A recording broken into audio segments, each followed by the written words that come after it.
ಗದಗ ಜಿಲ್ಲೆಯಲ್ಲಿ ಮಳೆಗಾಗಿ ರೈತ ಮಹಿಳೆಯರು ವಿಶೇಷ ಪೂಜೆಯನ್ನ ನಡೆಸಿದ್ದಾರೆ. ತಲೆ ಮೇಲೆ ದೈವ, ಮೈ ಮೇಲೆ ನೀರು. ಮಳೆಗಾಗಿ ವಿಶಿಷ್ಟ ಆಚರಣೆಯನ್ನ ಮಹಿಳೆಯರು ಆಚರಿಸಿದ್ದಾರೆ. ಗುರ್ಜಿ ಪೂಜೆ ಆಚರಣೆ ಮೂಲಕ ವರುಣನ ಆಗಮನಕ್ಕೆ ದೈವದ ಮೊರೆ ಹೋಗಿದ್ದಾರೆ ಮಹಿಳೆಯರು. ಹಸುವಿನ ಸಗಣಿಯಿಂದ ಗುರ್ಜಿ ತಯಾರಿಸಿ ಹೆಂಚಿನ ಮೇಲೆ ಅದನ್ನು ಪ್ರತಿಷ್ಠಾಪನೆ ಮಾಡಿ ಹೆಂಚು ಹೊತ್ತ ಮಹಿಳೆಯರು ಮನೆ ಮನೆಗೆ ತೆರಳೋ ಸಂಪ್ರದಾಯ ಇದು. ಮಳೆಗಾಗಿ ಈ ರೀತಿಯ ವಿಶೇಷವಾದ ಆಚರಣೆಯನ್ನ ಮಾಡಲಾಗುತ್ತೆ. ದೈವದ ಮೊರೆ ಹೋಗಿದ್ದಾರೆ ಸದ್ಯ ಮಹಿಳೆಯರು.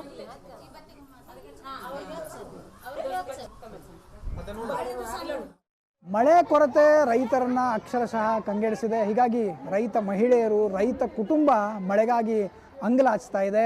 ನಾವೀಗ ಗದಗ್ನ ಬೆಟಗೇರಿಯಲ್ಲಿರ್ತಕ್ಕಂತಹ ಕುರಟ್ಟಿಪೇಟೆಯಲ್ಲಿದ್ದೇವೆ. ಇಲ್ಲೂ ಕೂಡ ತಾವು ಗಮನಿಸ್ತಾ ಇದ್ದೀರಿ, ಗುರ್ಜಿ ಪೂಜೆಯನ್ನು ಮಾಡುವ ಮೂಲಕ ಮಳೆರಾಯನಿಗಾಗಿ ಪೂಜೆಯನ್ನು ಮಾಡಲಾಗ್ತಾ ಇದೆ.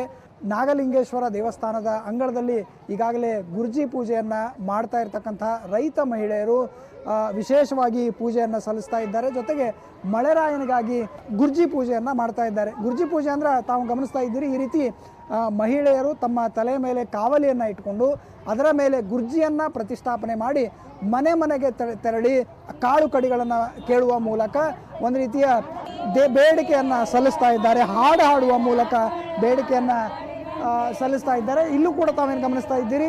ಜೊತೆಗೆ ಈ ಪೂಜೆ ಆದ ನಂತರ ಪ್ರಸಾದ ರೂಪದಲ್ಲಿ ಅಂದರೆ 3 ದಿನಗಳ ಕಾಲ ಈ ರೀತಿ ಮನೆ ಮನೆಗೆ ತೆರಳಿ ಸಂಗ್ರಹಿಸಿದಂತಹ ಧಾನ್ಯದಿಂದ ಸಂಗಟಿಯನ್ನು ತಯಾರು ಮಾಡಿರ್ತಾರೆ. ಸಂಗಟಿ ಸಾರನ್ನು ವಿಶೇಷವಾಗಿ ಗುಣಪಡಿಸುವ ಮೂಲಕ ಈ ಪೂಜೆಯನ್ನು ನೆರವೇರಿಸಲಾಗುತ್ತೆ. ಸರ್, ನಾವು ಇದು ಮಳೆರಾಯನಿಗಾಗಿ ಪೂಜೆಯನ್ನು ಮಾಡ್ಕೊಂತ ಬರ್ತಾ ಇದ್ದೀವಿ. ಪ್ರತಿ ವರ್ಷದಂತೆ ಈ ವರ್ಷನೂ ರೈತರಿಗಾಗಿ ಮಳೆ ಆಗಲಿ ಅನ್ನೋದಕ್ಕೆ ಇದು ಕಾರ್ಯಕ್ರಮವನ್ನು ಮಾಡ್ತೀವಿ. ಪ್ರತಿ ವರ್ಷನೂ ಮಾಡ್ತೀವಿ. ಅದೇ ರೀತಿ ಈ ವರ್ಷನೂ ಮಾಡ್ತೀವಿ. ರೈತರಿಗೆ ಯಾಕಂದರೆ ಬರಗಾಲ ಬಿದ್ದಿದೆ. ಈ ಸಲ ಬರಗಾಲ ಬಿದ್ದಿದ್ದಕ್ಕೆ ಮಳೆರಾಯನ ಪ್ರತಿ ವರ್ಷದಂತೂ ನಾವು ಈ ವರ್ಷನೂ ಮಾಡೇವಿ. ಈ ಥರ ಗುರ್ಜಿಯನ್ನು ಮಾಡಿದರೆ ಮಳೆ ಬರ್ತನೂ ಕನ್ಫರ್ಮ್ ಮೊದ್ಲಕ್ಕಿಂತ ಹಿರಿಯರಿಗೂ ಐತಿ. ಅದೇ ರೀತಿ ನಾವು ವರ್ಷ ಮಾಡಿದಾಗೂ ಇದನ್ನು ಮಾಡಿದ 2-3 ದಿನಕ್ಕೆ ಮಳೆ ಹಾಕೊಂತನೇ ಐತಿ. ಆ ರೀತಿಯಾಗಿ ನಾವು ಈ ವರ್ಷನೂ ಆಗಲಿ ಅನ್ನೋದಕ್ಕೋಸ್ಕರ ಮಳೆ ಇದ್ರೇ ಬೆಳೆ ಬರುತ್ತೆ, ಇಲ್ಲಾಂದ್ರೆ ಬೆಳೆ ಬರೋಕ್ಕೆ ಸಾಧ್ಯ ಇಲ್ಲ. ರೈತರಿಗೆ ಬೆಳೆ ಕೊಟ್ಟರೆ ನಮಗೆಲ್ಲರಿಗೂ ಉಣ್ಣಕ್ಕೆ ಆಹಾರ ಇರುತ್ತೆ, ಇಲ್ಲಾಂದ್ರೆ ಇರಲ್ಲ ಅನ್ನೋದು ಸಂಬಂಧ ಇದನ್ನು ಮಳೆರಾಯ ಆಗಲಿ ಅನ್ನೋದಕ್ಕೋಸ್ಕರ ನಾವು ಗುರ್ಜಿ ಆಟವನ್ನು ಆಡಿ ಈ ಕಾರ್ಯಕ್ರಮವನ್ನು ಮಾಡಿದ್ದೀವಿ. ಇದು ಹೆಂಗೆ ಪದ್ಧತಿ ಹೆಂಗೆ ಮಾಡ್ತಾರೆ? ಇದನ್ನು ನೀವು ಯಾವ ರೀತಿ ಮಾಡ್ತೀರಿ? 3 ದಿವಸದಿಂದ ಮನೆ ಮನೆಗೆ ಹೋಗಿರ್ತಾರೆ ಅಂತ ಏನೇನೆಲ್ಲ ಮಾಡ್ತೀರಿ? 3 ದಿವಸ ಮನೆ ಮನೆಗೆ ಗುರ್ಜಿ ಆಟ ಆಡಿ ಹಿಂಗೆ ಪಟ್ಟಿ ಎತ್ತಿ ಇದನ್ನು ಮಾಡ್ತಿರ್ತೀವಿ. ಹಿಂಗೆಲ್ಲ ಹೊತ್ಕೊಂಡು ಮನೆ ಮನೆಗೆ ಅಡ್ಡಾಡಿ ಇದನ್ನು ಮಾಡ್ತೀವ್ರಿ. ಮಾಡ್ತಾರೆ, ನೀರು ಹಾಕ್ತಾರೆ ಎಲ್ಲರೂ. ಹಿಂಗೆ ಗುರ್ಜಿ ಆಡೋದ್ರಿ 3 ದಿವಸ ಆತ್ರಿ. ಮಳೆ ಬರ್ತಂತ್ರಿ ಮಾಡ್ತಾರೆ. ಇದು ಹಿರಿಯರ ಕಾಲದಾಗಿಂದ ನಡ್ಕೊತ ಬಂದಿರತಕ್ಕಂಥ ಪದ್ಧತಿ. ಮೊದಲ ಮಳೆ ಬಂದಿಲ್ಲ ಅಂತ ಮೂರು ರೋಡ್ ಕೂಡದಲ್ಲೇ 3 ಕಲ್ಲುಗಳನ್ನ ಇಡ್ತಿದ್ರು. ಅಂದ್ರೆ ಅವಕ್ಕೆ ಏನಂತಾರಲ್ಲ ಕಲ್ಲಿಗೆ ಬರ್ಮಪ್ಪನ ಅಂತಂದ್ರೆ 3 ಕಲ್ಲು 3 ರೋಡ್ ಕೂಡದಲ್ಲೇ ಇಡ್ತಿದ್ರು.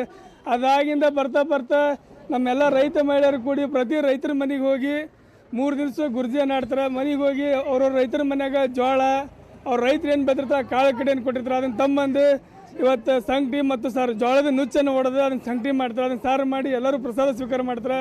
ಇದು ವರುಣ ಕೃಪೆಗೆ ಮಾಡಬೇಕಂತ ವಿನೂತನ ಕಾರ್ಯಕ್ರಮ ಐತೆ ರೈತರ ಮಹಿಳೆಯರಿಂದ. ಮಳೆ ಬೇಕೇ ಸರ್, ಅನಿವಾರ್ಯ. ಮುಂಗಾರಿಯಲ್ಲಿ ಒಂದು ಮಳೆ ಆಗಿದ್ದ ಹೆಸರು ಮತ್ತು ಈರುಳ್ಳಿಯನ್ನು ಬಿತ್ತಾರೆ. ಈರುಳ್ಳಿ ಅಂತೂ ಇನ್ನೂ ಎಲ್ಲಿ ಹುಟ್ಟಿಲ್ಲ, ಯಾವ ಭೂಮಿಯಲ್ಲಿ ಹೆಸರು ಹುಟ್ಟಿದ್ದು ಎಲ್ಲ ಕಮ್ಮಿ ಹೋಗೈತಿ, ಒಣಗಿ ಹೋಗೈತಿ. ಈ ರಾಜ್ಯದಲ್ಲಿ ಭೀಕರ ಬರಗಾಲ ಅನುಭವಿಸ್ತಕ್ಕಂಥ ಏಕೈಕ ಜಿಲ್ಲೆ ಅಂದರೆ ಗದಗ ಜಿಲ್ಲೆ. ಅದು ಸರಿಯಾಗಿ ಸರ್ಕಾರದಿಂದ ವರದಿಯಾಗಿಲ್ಲ. ಹೋದ ಸಲದ ಬೆಳೆ ವಿಮಾನು ನಮ್ಮ ಸರ್ಕಾರ ಜಿಲ್ಲಾ ಆಡಳಿತ ಇನ್ನೂ ಕೊಟ್ಟಿಲ್ಲ. ಅದನ್ನು ಸ್ವಲ್ಪ ಸರ್ಕಾರ ಪರಿಗಣಿಸಿ ರೈತರಿಗೆ ಅನುಕೂಲ ಮಾಡಿಕೊಡ್ಬೇಕಂತ ತಮ್ಮ ಮುಖಾಂತರ ಹೇಳ್ತೇನೆ. ಗದಗದಿಂದ ಕ್ಯಾಮರಾ ಪರ್ಸನ್ ಲಿಂಗರಾಜ್ ಜೊತೆ ಗಿರೀಶ್ ಕುಮಾರ್, ಏಷ್ಯಾನೆಟ್ ಸುವರ್ಣ ನ್ಯೂಸ್.